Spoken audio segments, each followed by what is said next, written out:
So, hi everyone. So, welcome back to the Weird Black Girls podcast. I am your host, Shania, and I'm your host of this lovely channel where I interview other weird Black girls and as they come on here to tell their stories on what it's like to grow up Black and alternative in a judgmental society. And here I have Jade. I'm so excited to have you here. So, how are you doing today?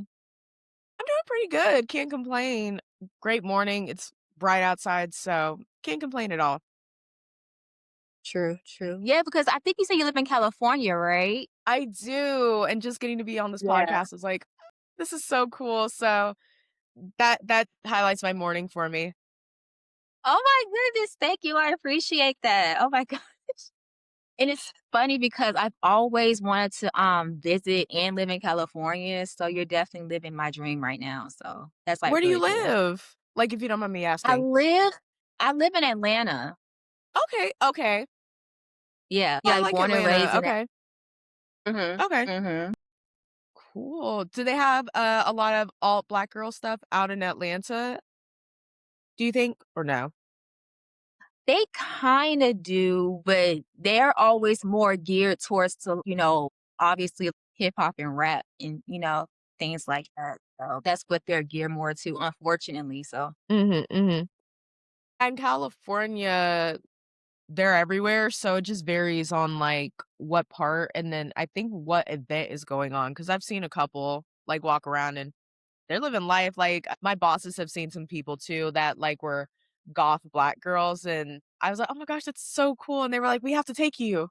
So, yeah. that's literally so cool. Yeah, I would see like other black alternative girls, but it's just like always been a small few. Like you I was actually thinking about like doing like events very soon. So hopefully once I start doing that, a lot more will come out, like more than I think. I think they will, like, you've been doing great promotion, and I've just been seeing it everywhere. I have a couple of my friends who were also, like, called weird black girls, like, coming to the event as well, like, I've been sending it their way. Oh, really? Oh my gosh, thank you. I appreciate that. Oh Of my course. Well, I was like, they get it. We all get it. We're Yeah, like, "Oh, yeah. finally." So I just wanted to get into the questions. I just want you to tell everyone who you are and what you do. So, hey there, everyone. I'm Jade Amara, and I'm your whimsical, empathetic screenwriter gal pal.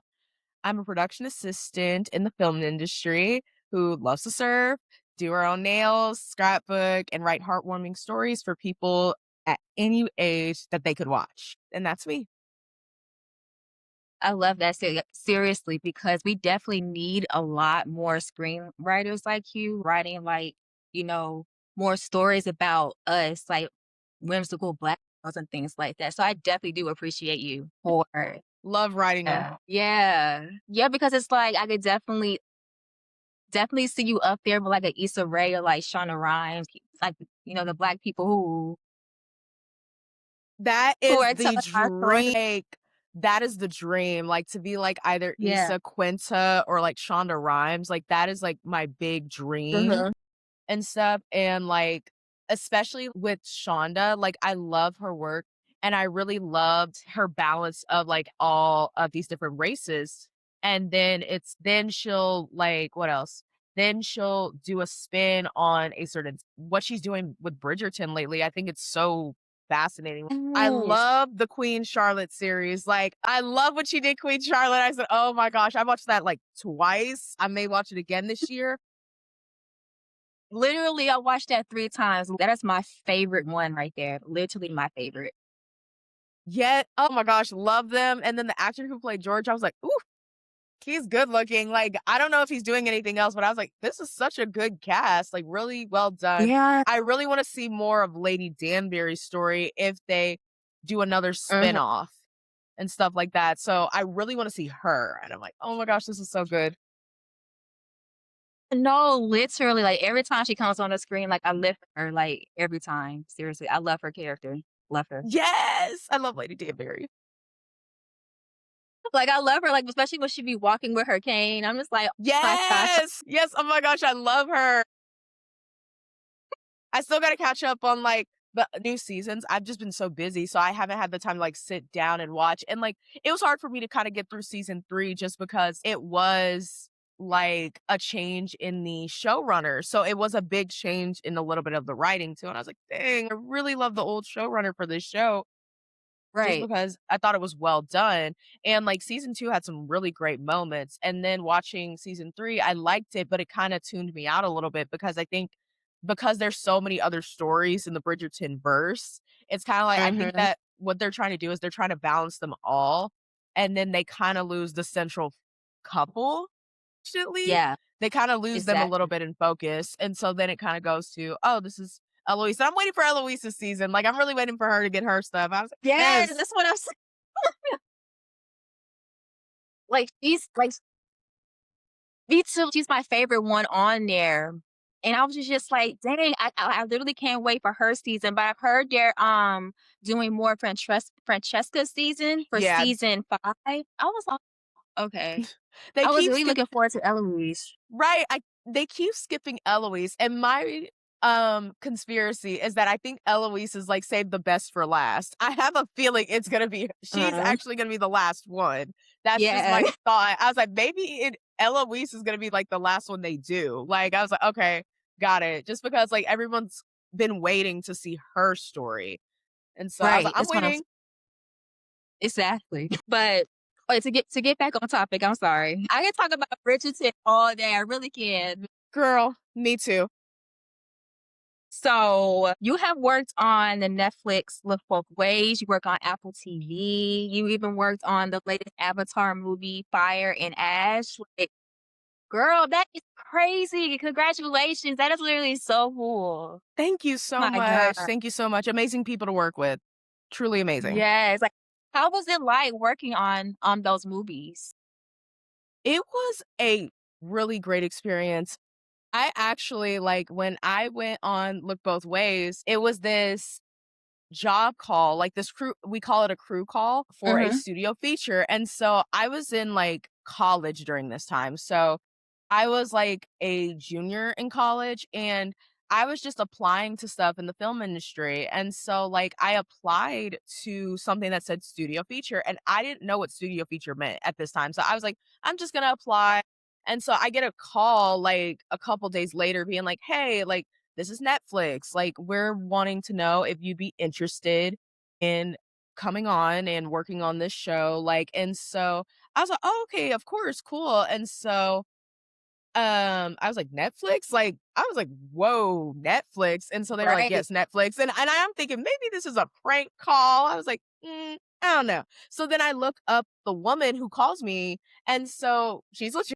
And so I was like, "Okay, okay, we're good." Because at first I'm like, this is interesting. And so I tell them, "Oh yeah, of course." And so the next week they bring me on, they board me. And so this is during COVID too. So like we're Mhm. doing COVID protocols, all the social distancing, like very interesting stuff. But Look Both Ways was so much fun to work on. Lily Reinhart is amazing. She's a boss babe for sure, very about her business, but really nice to meet her and stuff. I told her, I was like, "I'm a big fan of your show, Riverdale." And so she's like, "Oh, thank you." And I was like, "Oh my god." And so I was just like trying not to fangirl. Like I was like, "That's Betty Cooper." Yeah.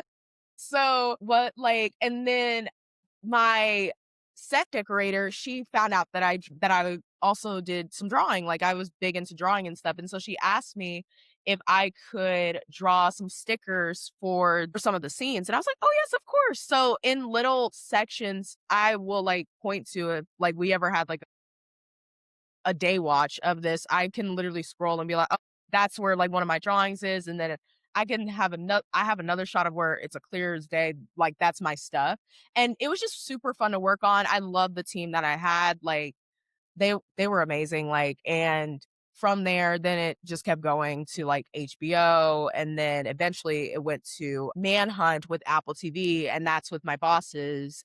They are 2 of the most amazing people, and I loved working with them that they brought me out to LA to work with them again for Mythic Quest, and that was amazing, and then from there, a friend of mine from Mythic Quest asked if I could work on Avatar, and I was like, "Oh, yeah, of course," and I was like, "The Last Airbender or the Blue People?" And he said, "The Blue People." I said, "Oh, yeah, why not?" It would have been a yes either way, but I was like, "Which one?" And so he was like, "That's funny because everybody asked that," and I was like, "Yes, like, The Last Airbender or the Blue People, because there's 2 different avatars." And so that's how I got Exactly. on those shows, like, just a word of mouth and just like, "Hey, can you come on and do this?" and stuff. So, yeah, Yeah. amazing. That is so cool. Oh my god, like, you're living the best life, seriously. Thank you, thank you. Well, right now the industry is kinda, like, at a standstill for a little bit. They're still trying to get things together, but, like, I miss it, love it, like, just in the meantime, I've just been focusing on my writing and trying to make sure my craft is, like, really good so I can submit to other things. Exactly. So, speaking of your writing, so you said that you're inspired by the Y2K TV and cinema. So, what is it about that speaks to you?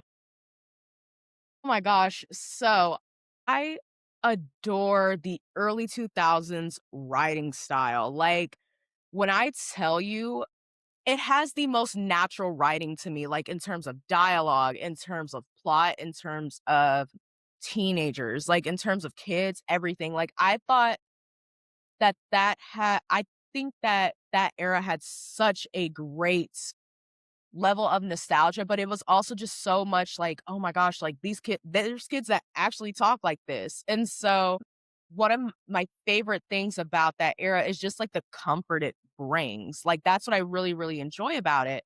And so, like, I watch One Tree Hill, I watch, like, Gossip Girl, I watch The OC, I watch 90210, like, or I can give Yep. you Agent Cody Banks, like, I watch all that stuff, and, like, my favorite film of all time from that era is, like, A Cinderella Story with, like, Hilary Duff. And Mhm. so, like, the rain scene, hands down, still top 5, the best kiss scenes I've ever seen in cinema. No one can compare. Like, I'm sorry. Like, that is some great, great cinema right there. Like, and Freaky Friday is another one. Like, I can go on. But, like, every time Love Friday. yes, and love Freaky Friday. And I just loved how natural everything felt. It didn't feel like relying on technology so much Mhm. or social media, and social media wasn't a big thing at that time anyways. But for me, I just felt like that's where cinema really was in its prime. Everyone was just doing movies, and without so much of the jokes, like the butt of the joke kind of things where it's fat jokes or racist jokes or like jokes about women's body parts. What I really did like was just how fun it could be. I was like, "Oh, this is really fun." And a big thing for me as a screenwriter, like I don't write social media my stuff like ever. I never like to because I just feel like it's cool, but it'll date the script. And when you put, like, social media in a script, or in my opinion, when you put social media in a script, when you put another thing is, like, slang, like, from this time, it dates your Mhm. script, and you never, never, never, never, never wanna do that because it's just like TikTok could not be a thing the next day. And then you have a script that's centered around TikTok. Then it's like, oh, well, this is no longer relevant. And they throw it out. It's just like you want to make sure that that script is timeless as possible. I mean, think about Mean Girls. Mean Girls is still a big phenomenon today. And that, yes, Yeah. still Exactly. super Everyone relevant. uses their quotes to this day. Yeah. Exactly. And it's because it's such a timeless classic. Like, it's not like, film that I could see, "Oh, I saw this year, it was about AI, okay, will AI be a thing in 5 years?" We don't know. You'd rather just have something that's a very fun plot, and it relates to everyone, but it doesn't rely so much on the social media or the technology aspect because, again, those things could date the next day, and then there goes your script. That's the whole script. So, that's what I like to do, and when I would watch these films or these Y2K films, I it would bother me because I would see a black girl and I'm like, "Oh, okay, cool. Like, what's her story gonna be?" And it's usually a trope, and I was like, "Okay." And it just would, like, irk me because I was like, "Okay, she has all this agency. She's amazing, and sometimes she's villainized or sometimes she's the butt of the joke. One of the Y2K films I can think of that comes to mind where a Black girl is beside, like, a bunch of white girl characters or a diversity, it would be, like, Bratz. I don't know if you've seen, like, the early 2007 Bratz film with, Logan Browning from Dear White People, and so her character was Sasha, and Bratz is based off of, like, the dolls, the Yeah. MGA dolls, Yeah, I yes. seen the yeah, I saw it in the Yeah. movie thea So good. I had to see it on DVD. My dad wouldn't let me, so I'm like, whatever." And, it was nice to see Sasha up there because I was like, "Oh my gosh, yes, a girly Black girl, like, period, finally." But then, like, she got all the sassy lines, and I was like, "Okay." Mhm. And then another thing that I didn't like was that, like, all 3 of the other girls got love interest, and you'll notice this as a trend in the early 2000s. Like, you will see, like, in a lot of like scripts where it's a Black independent woman trope, and Sasha was that trope, like, in this script, like, Mhm. strong independent woman, and, like, I guarantee you the writer may say, "Well, Sasha doesn't need anyone, she's her own, like, boss, she doesn't need a man," and I was like, "Okay, so say that for the same girl, for the other girls," like I said, "Don't do it to just Sasha," Exactly. and I was like, "Okay," and I always felt, like, left out of those films because I was like, "Oh, where are we?" And, like, usually they'll include us, but it's just for, like, diversity hire. It's never like they give them an authentic voice. And so for me, with my writing, I like to make sure the POCs are the leads. Always a Black girl lead, always a Black girl lead, or a Black boy lead, but I always put them in lights that people have not seen them yet. So one of the scripts that I'm working on, it's like these this group of like POC girls, like 2 Black girls, a biracial Black girl, and then like a Dominican girl. And so with the Black girls, one is a whimsical princess, and the other one is a alternative girl who's kind of like quiet, shy, but I wanted to incorporate those themes. And then I also brought in a character that's kind of an alt Black dude. I was like, oh my gosh, this would be so cool. And Whoa. it's set in early 2000, like it's 2007. So I was like, oh wow, like this would be such an interesting concept. And it's been super fun to play with because I'm like, yes, like putting us in these types of lights. Cause I'm like, we do this stuff too. And that was my thing. Also, like challenging everyone's views regarding, well, this isn't what Black girls do, or this isn't what Black kids do. And I was like, why does it have to be like that? It should not have to be like that. Like I was like, I surf. So I was like, my grandparents were a little like, you surf? Like, really? And I was like, yeah, I do. Like, I'm super adventurous. Like, I want to go skiing. I want to go skydiving. Like, I want to go scuba diving. I want to do all that. And so, like, where I'm from, a lot of Black girls didn't do that. Like, it was just more so like, well, that's not what Black girls do. And I'm like, well, why do we let other people dictate what we can and can't do? Like, they do stuff.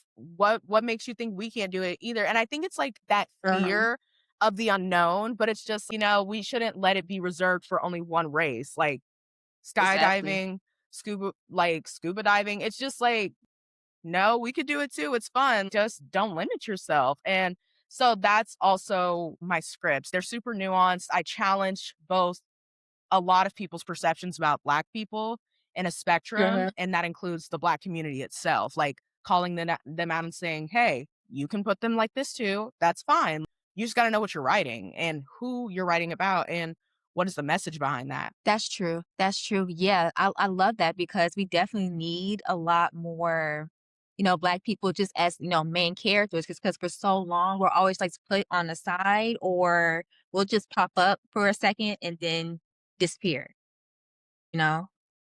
And like I said before, we're always just, like, in the typical stereotypical trope, so it's definitely a great thing that you're bringing more of, the other side of Black people, like, showing the different personalities of Black people, because we definitely need that because it's so tiring seeing the stereotypes all the time, so it's just like, you're just bringing a Yes, fresh air to the surface, I exactly. love. Yeah. Thank you. And it's the funny thing is these stereotypes are still very prevalent today. It's just that they're a little bit harder to spot. Like now they're Mhm. in the forms of reality TV. And but thank Mhm. you. Like that's my Zeus. dream. Like Yeah. to just have Zeus. God, Yeah. yes. Like, yeah, definitely Zeus Network. Oh my gosh. prime example, but yeah, I definitely get everything that you're saying for real, seriously. So I definitely am proud of you for doing this, seriously, because we need yeah. Girl, I am trying, like, I want to get something made so bad and just be like, "Yes, there's us." Like, I just really want and also, like, little black kids to see it too and be like, "Oh, I can be this too, Mhm. okay." Like, I don't have to feel left out, and it's like, see, it's like it's a spectrum of blackness. Like, I was like, it doesn't have to be what you see on television or what you see in media. Like, it's just like, no, like, we're all here too. It's just we're not shown a lot. Exactly, and, oh, I was just thinking, cause I think you said you do short films too, right? So I was just thinking, Used like, w to. Mhm. oh, you used to? Okay, Yeah. okay. I have a friend, who like, weird black girl, super sweet. She does a lot of short films, and her name is Tyra, and so she does, avant-garde, like, black short films, really great. I will send you a link to one of her short films. I think her web series is still up, but yeah. Yeah, she's another one that, like, she does short films and stuff, so she's writing her first feature, so I'm very excited for her. Yeah. Oh, that's good. Yeah, tell her I said congratulations, that's good. So, would you ever so with the stuff that you're writing now, like, would you turn one of them into maybe a short film or something you can easily put, like, on social media? It's like proof for is that what you call it? Mhm. Yeah, proof of concept.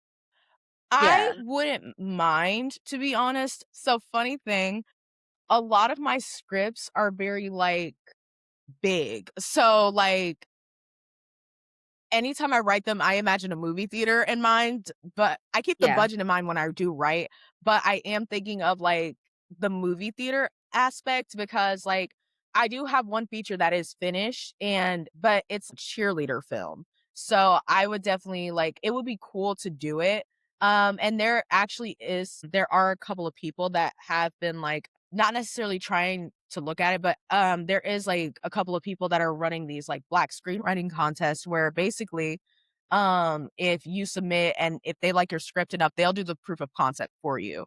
And so that's probably the route I may go just because it's a cheerleader film and, like, there are parts of the film where it is just, like, the 2 black girls talking or having their moments and stuff because it's a balance of, like, grief and joy.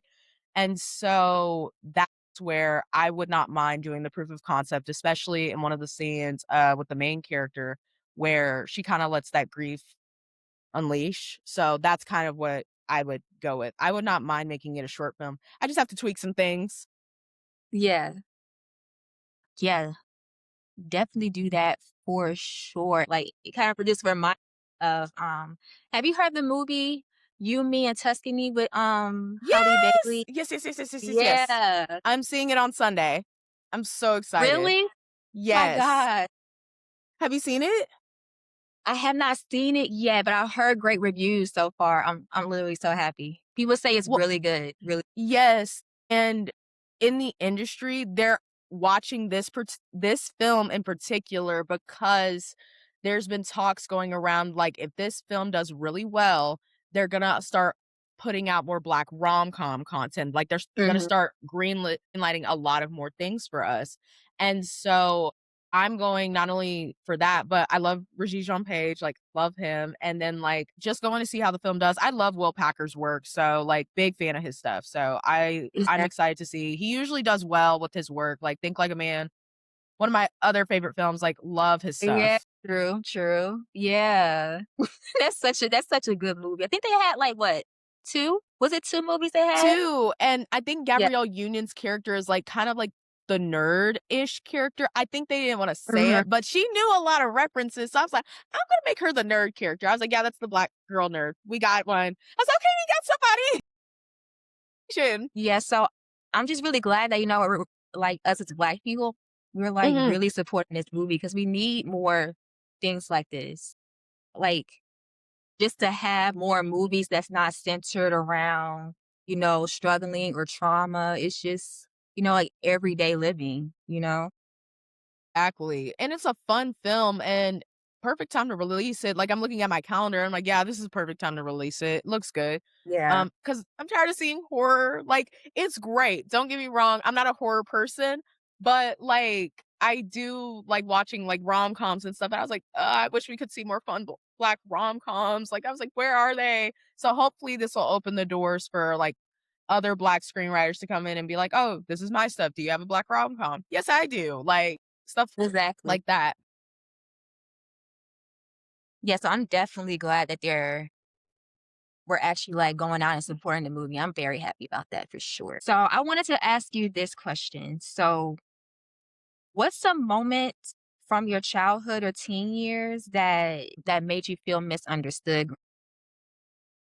When I tell you I've got a lot, like I had to when you sent me this question, I was like, I do not I was like, I remember so many, and I was like, what stands out the most though? And I was like, they all got their time, but Yeah. I would say like I think I noticed it more in high school than I did middle school. And why I say that, like as a kid, you don't really notice other kids like that. Like at least in my opinion, I didn't really notice other kids like that. Like I did, but I didn't. And so for me, I was kind of just like doing whatever. Like I was like, oh, okay, like huge middle school, I was a huge Justin Bieber fan, so I had Bieber fever bad, but, like, going to his concert, like, I wore a lot of his merch, so to school one day, Mhm. people didn't really say anything, they just knew me as somebody who really loved Justin Bieber, like, that was, like, what I can think about in middle school for that, like and I've had people, make fun of me for it, but the first moment stems from, like, high school, the first one that I could think of. I had, like, 2 different moments that really stood out, and so one was in theater, and, like, I was a freshman in high school, and working in the costume department with, like, some of the other high schoolers, and this is in Texas.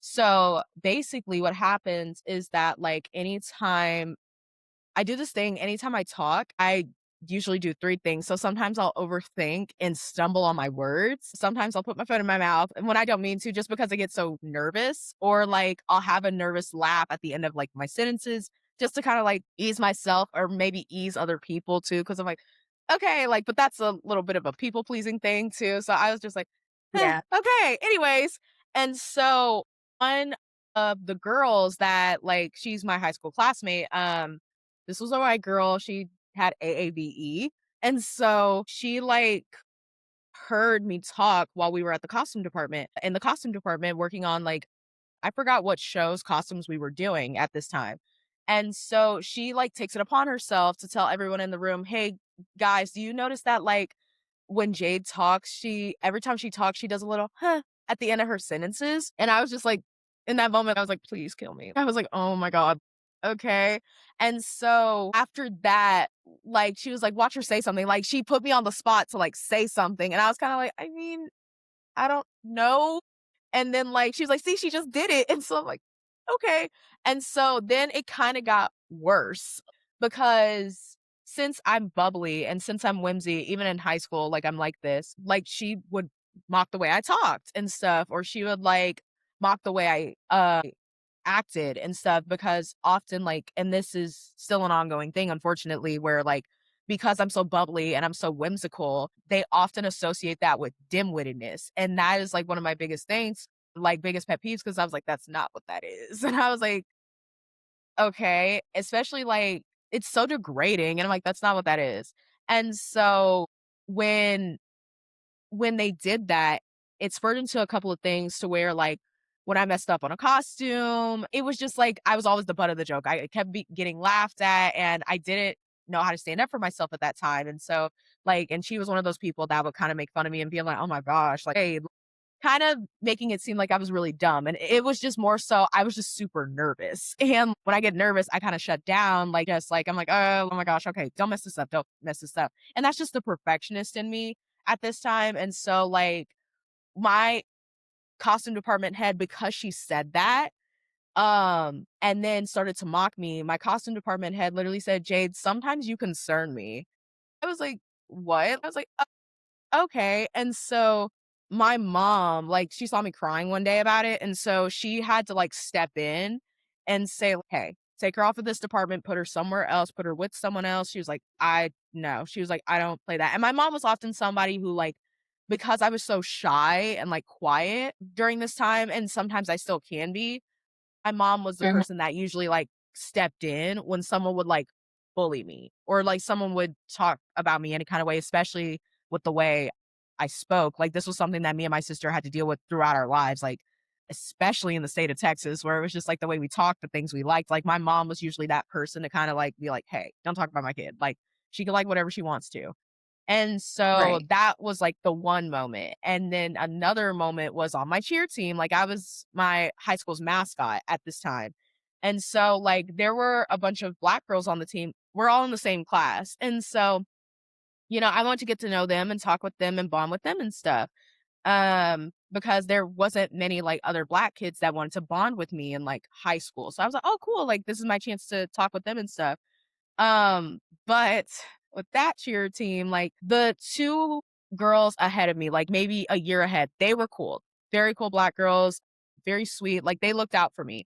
Then the girls in my grade, though, not so much. They more so kinda like laughed at me and I was the butt of the joke. And it's just because like, again, I'm bubbly, I'm goofy, I'm this whimsical, bubbly Black girl. And so because of that, and it's funny because I, like, grew up with those girls, like, most of my life, so they do know me, and one of them who was, like, captain my senior year of high school, they were, like, looking at me and talking about me and stuff, and so one of them took it upon themselves, and I don't know what I was doing at this time. I think I was just, like, dancing in the suit or, like, I was talking with somebody. I'm not sure, like, I don't remember what spurred her to say this, but it was just, like she was like, "Jade, are you being weird again?"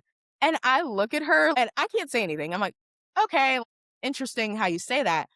But then, like, the 2 girls that I mentioned, one was the white girl with the AABE, and then this is this Black girl. They were actually friends in high school. So that kind of spurred a little bit as well to where other classmates of mine felt the need to say that to me or felt the need to kind of project that because that is what was often associated with me, like, besides me being sweet, bubbly, kind, like and I have a bunch of friends from my high school to this day that I still talk with now and then who don't mind that, but there were definitely a bunch of people, unfortunately, a lot of them were, like, some of the Black kids, they weren't so cool with it, and I did, like, gain more Black friends junior year and high school, but I never saw them a lot. So I would only see them in particular events and we hang out and we'd have fun.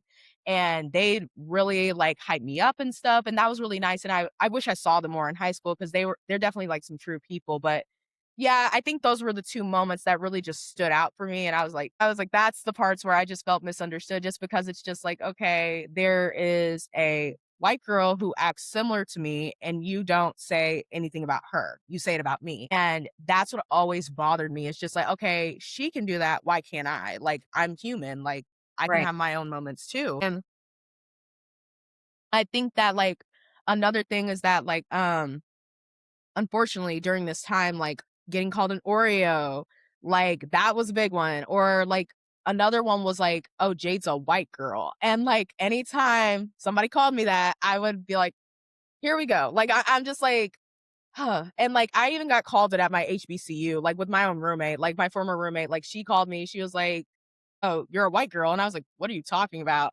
And, like, because I would bring up comic books, because I would bring, all these different TV shows that I'm watching and or she'd hear me talk, and so she's like, "Oh, she's a white girl," and I'm like, "Hmm, okay, great," and whole thing that my mom had to step into again, so that was, like, definitely those 2 moments that stood out to where I felt misunderstood. That's crazy. Yeah, because that's bringing me to the question. So, did you ever feel like someone those people were bullying in particularly, so did you really feel like you had a hard time fitting in school and trying to, find, like, the right friends? Yeah, I felt more of the pressure in school than I did in friendships. So, for me, with that pressure, like, I hung out with all different types of people. So, I had a bunch of emo friends, like, I had a bunch of, AP friends, I had a bunch of friends from I wouldn't say theater, but, like, I did have a couple of friends from theater. I was friends with a lot of the Black kids in theater. Maybe 1 or 2 I wasn't really friends with, and they were wishy-washy, but, one of them, I consider him like an older brother, and he was somebody that would often look out for me, and so with him, he was somebody I bonded with. My mom's friend's daughter, I would bond with her as well, and then what else? Like, I would have a couple of my other friends from, like, classes, like, elective classes, and I would hang out with them a little bit, like, and that's everything that I would get from that, but I still felt super misunderstood, especially in the environment such as theater, in the environment such as, like, cheer in AP. Like, I was definitely considered, like, dim-witted in AP, like, just because I was super bubbly, extra, like, and, sometimes I wasn't paying attention to something just because I was, like, writing a lot of things down, so when somebody, like, brought something up, I'm like, "Wait, what?" And so then they're like, "Oh my gosh, Jade," and I'm like that, so definitely felt a lot of it in school versus in friendships. I didn't feel it as much in friendships until I got to college, but, um, I feel like I kind of surrounded myself with people who really did know me and who liked me being goofy and who liked me being whimsical and bubbly myself. It was a small circle, but like I did. And I actually have to this day, I still have a very good childhood friend who like we bond over so many things. And so she was also alt whimsical black girl and she was called an Oreo just because of the way she spoke. Yeah. And so that's where I just felt it more at a school environment than I did with friends. If it was with friends, my mom would step in. Like, I would just tell her, and my mom would be like, "Okay, what do you need me to do?" Like, that's usually who she was. So, um, Yeah, and that's funny that you're saying this because, like, I seen, like, the whole trend on TikTok basically saying, like, the black girls, like, who were whimsical or whatnot, they will always consider, like, kinda ditzy, and, people would say shady things to them, and then they will catch it last minute, and they were just like, "Huh." yes, and Like, what it's makes you crazy because like they still right, they still do it today, and I'm like, "Are you kidding me? Like, what year is this?" And I've been seeing, Mhm. I got on the back end of this, but I've been seeing, it's now starting to become a popular thing, and I was like, "Okay, but y'all made fun of us for it throughout life, and we're still dealing with all that trauma, by the way." Like, I was like, in my Exactly. opinion, if you're trying to adapt that, there's gotta be a little bit of trauma there, just a little bit, get the authentic Mhm. experience, but, like, kidding. But, yes, it still happens today. I'm like, I had to correct some people. I was like, "That's not what that is." Like, I was like, okay." Yeah, like, I literally hate the whole thing of, everyone's, like, trying to be whimsy nowadays. It's like the ultimate trend or whatever, but Yeah. when people were doing it was a whole different issue, and, the people who are whimsical are always in their own world, so it's just like people always call you dumb when you don't catch things. I'm just like, "Oh my gosh," like, that used to happen to me too, so I could definitely relate to everything that you're saying right now.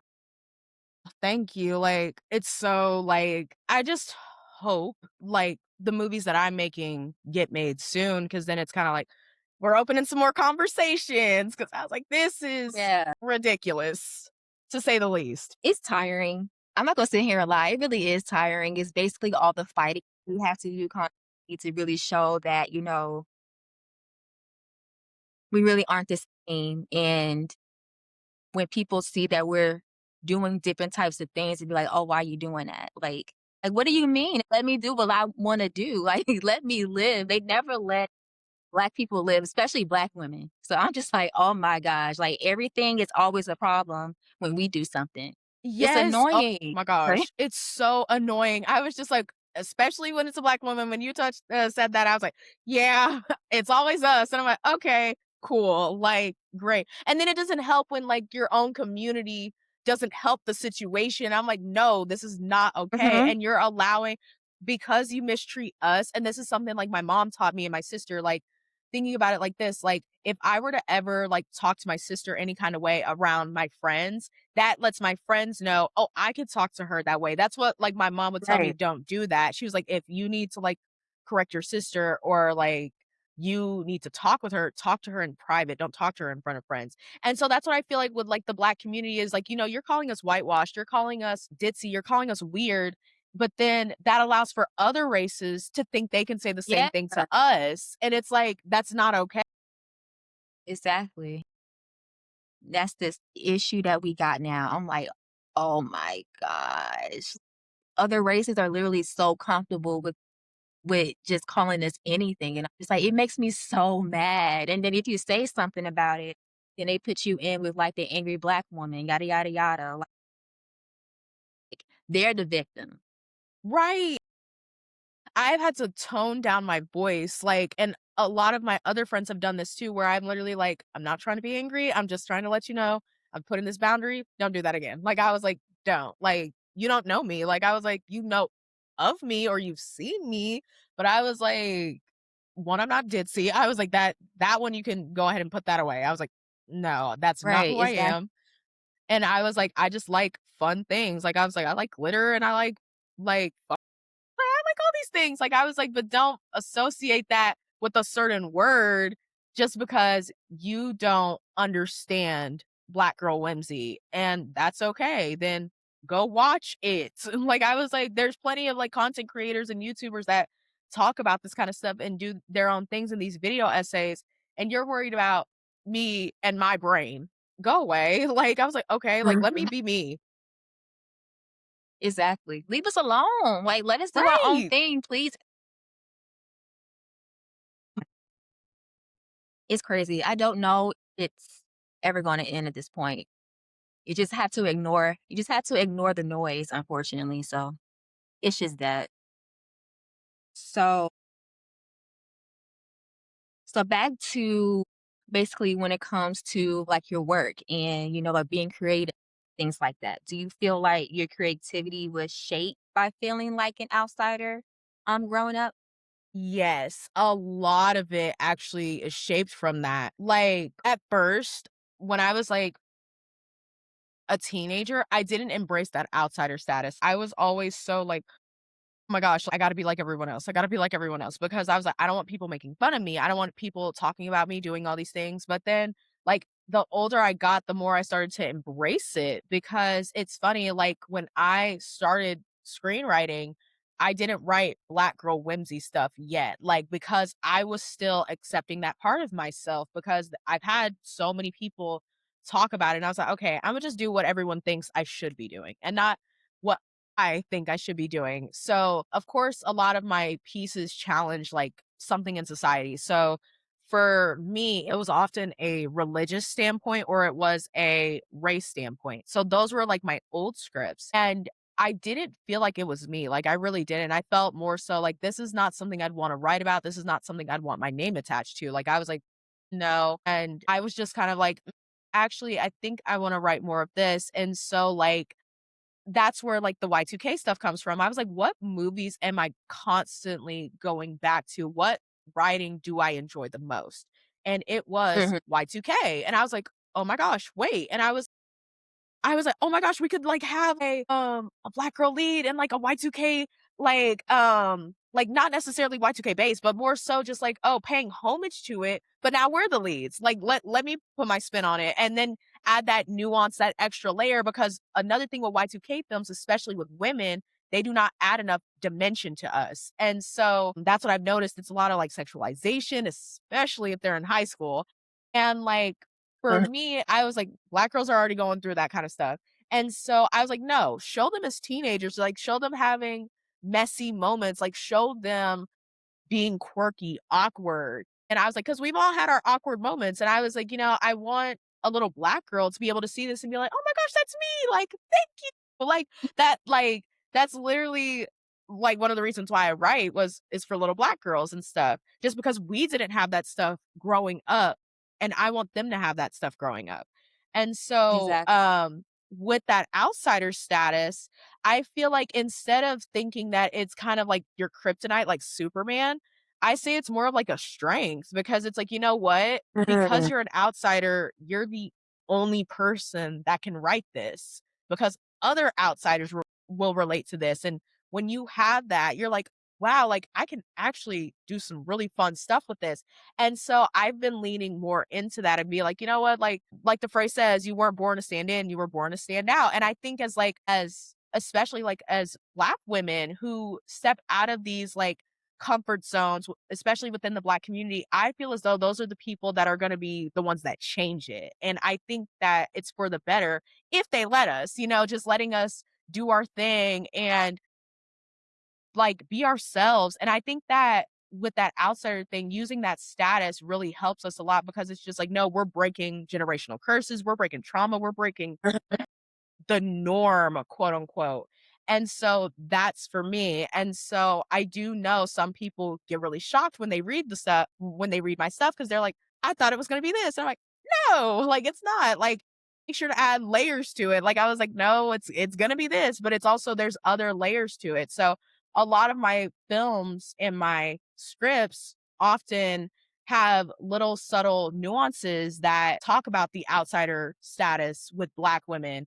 And so one of the scripts, like the one with the cheerleaders, the joy and grief aspect, that is often about how like society does not allow Black women to be soft. They don't allow us to cry, and they don't allow us to have our moments where we can just be awkward and quirky. Like this is calling out society in general for that, and how it's just like, this is Black girls. This is not what you think it is. And so with the layers that I do, I like to make sure that I'm going to give you, okay, this is the perception that you're getting. So this is what you think you're seeing. Like you see a quote unquote angry Black girl, and she's not angry, she's grieving. That's another thing.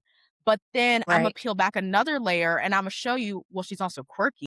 I'm gonna peel back another layer and show you she's awkward. And then I'm going to put you at the center of her heart towards the end of the script. So where you're like, oh my gosh, like I felt that. Yeah, you felt that. Like, cause I make sure they're human. Like, I'm gonna give you every single layer, and every single layer that I add to each of my scripts, I also make sure it's challenging another narrative. Like it's challenging all these different things to where it's just like, this is how you write a Black girl. And like with my other script that talks about like the expectations of Black women and how like they set it so high to the point where it's just like we have to work twice, 4 times as hard in my opinion to get to where we need to be. And so that's another script that challenges that and that outsider status. And imagine it being from an outsider perspective. Now you're moving back even further. Now it's kind of like, okay, how can we do this? And so that's like what I like to do is just making sure like showcasing the Black girl outsider, but in more of like Mhm. a just a universal theme. That's what I usually do. Exactly. Like we all love like a good underdog story for sure. For sure. Seriously, I love that perspective and concept. I really do. I cannot wait to see your work out there. I will be the first to see it in the movie theater, like for That sure. would be so oh my gosh, that would make me so happy. Like, you have no idea. I just really, like, love writing scripts for us, by us. I just really love doing Yeah, that, and I make sure to collaborate with a lot of, like, Black girl filmmakers as well. Like, I have several that I'm just like, who all have been in the same boat as us. Like, I was like, "No," like, I make sure, like, we trade perspectives, and so when like, I don't wanna say hopefully, but when I see my scripts up there, like, I wanna make sure that they get their seat at the table as well. Like, that's another thing I wanna make sure they contribute just as much just because, like, I know how hard it is, and that's my thing. Like, I wanna make sure, like, building that community of, like, Black women, outsiders really would be a dream to, like, have on a film set and being like, "Oh my gosh, this is us. Like, we made this." Yeah. exactly. Exactly. For sure. That's why I'm just really happy like with Quinta, like with Abbott Mhm. Elementary and just how her character is on screen and people absolutely love her. I'm just Yes. like, my gosh, finally, yes. And she's already going on to like her 6th season on the show? Yes, and Quinta's amazing. Met her at the strikes. Really, really cool. Yeah. I had to tell her, I was like, "I love what you did." She's like, "Oh, thank you." She was like, "What's your name?" And I was like, "Jade." But Wait, really you cool person. Yeah, I met Quinta on the strikes. what? Mhm. What? Yes, really cool, like, That is a very to yeah, herself, but yes, love Quinta, like, got the chance to talk to her a little bit about Abbott, but she was amazing, like, just getting, like, that 5-minute talk with her, like, just about Abbott, yeah. so good, and what she's doing, I said, "I love what you're doing, like, thank you so much, like, because of Abbott, I feel seen," like, I was like, "Thank you," like, and I've gotten compared to Janine several times, so I was like, that's like the biggest compliment ever. Like, I was like, "Yes." That's what I'm saying, yeah, because, like, even on the show, like, with Ava, I guess they're kinda like frenemies or whatever, and I just, like, hate how she's always coming for, Jenny, saying how, like, annoying she is, like, she does too much, and I'm just like, "Yeah," constantly going through right there. Right there. Yes, and I feel like Ava is kinda like a perception of how, like, a lot of people from the Black community kinda look at whimsical Black girls, because I was called that too, like, annoying, like, I was like, Mhm. "Yep, definitely got that one." So, I think, like, Yeah. that's kind of her character is what she represents, and then you have, Janine and Gregory, and I was like, "Oh, finally," like, and even more representation for Black boys as well. I was like, "Yes," like, I love this. It's such a breath of fresh air, like, seeing him on screen. I love Gregory. I love him so much, and their relationship is so healthy, like, it's not, like, full of trauma Yes. and struggle. They're just being, and I'm like, "Yeah, I love it." Yes, exactly. I said, "This is human writing, like, this is humanity. Thank you. This isn't what you saw on television and you're just, like, pulling from that. No. This is human writing." Like I said, this is exactly how people act in real life. It's that I love the show. I really hope it goes on for, like, 10 plus seasons. That's what, Sheryl Lee Ralph was saying too. She was like, "I just wanna see it go on for 10." And I was like, "I could definitely see it go on for 10." Hopefully, Mhm. like, I do wanna see that. It's super popular, it's Emmy winning, so I'm sure it'll be fine, like, with Abbott, and hopefully, like, it'll open some doors for other people too, like, because of how Oh, yeah. popular the show is. It definitely will. Cool. So, what would you say to your younger self who felt like she didn't belong? So, I'd tell to my younger self, like, not to tone herself down because, like, someone's uncomfortable with her or someone's uncomfortable with themselves, and instead enjoying who they could become.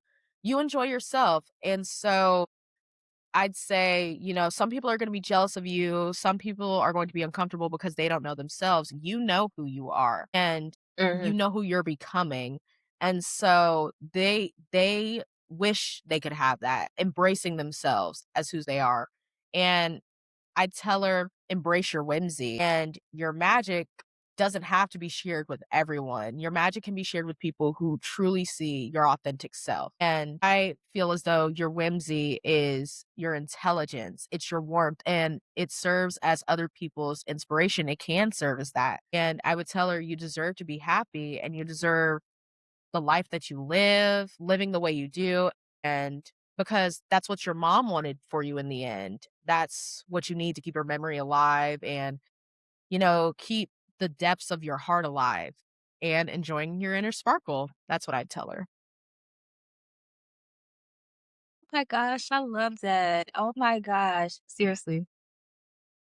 Heart hearts to that. Serious. And that's literally so, so, so important. Especially for, like, the next generation and further, just to be able to, like, see ourselves in a different type of light. And it's just it will make them see themselves and keep writing those type of stories and things like that. So Mhm. Like, definitely keep doing that what you is the thank you. That is the dream. Like, I want, like, when a film of mine ever comes out, I really want a little Black girl to just look at it and be like, that's me. Like, I get to be that. Like, oh my gosh, that's me. Or like, thank you for making me. Like, I feel comfortable. Like, I want them to feel safe because, like, another thing with my writing is, like, my scripts are love letters to, like, Black women and just, like, letting them know, "I embrace you. I hear you. I feel you. You don't have to perform anymore. Like, this is us." And that's what I do with all my writing. I make sure it's, like, a love letter to us at the end of the day. Yeah, I just really feel like we just constantly need to, keep pushing forward, keep being ourselves, no matter what people constantly throw at us, say about us, whatever. Because at the end of the day, we're just gonna keep continuing to win, keep continuing to shine, and people are gonna watch regardless. So it's just like, Right. do do you? Right, exactly. But this was definitely a great interview. I really do appreciate I really do appreciate it. Like, I really had fun talking with you, seriously. Yes, it's so much fun. And this is Like, thank you so much. You're welcome, you're welcome. Yeah, I'll definitely talk to you soon. Okay, But I thanks so really do much. appreciate you You're Thank welcome. you, thank you, thank you. I hope I gave you everything that you needed, like, and then some. You did. You did. Y You definitely did. Yay! You definitely Thank did. you, thank you, thank you. Okay, I'll talk to you soon, Jay.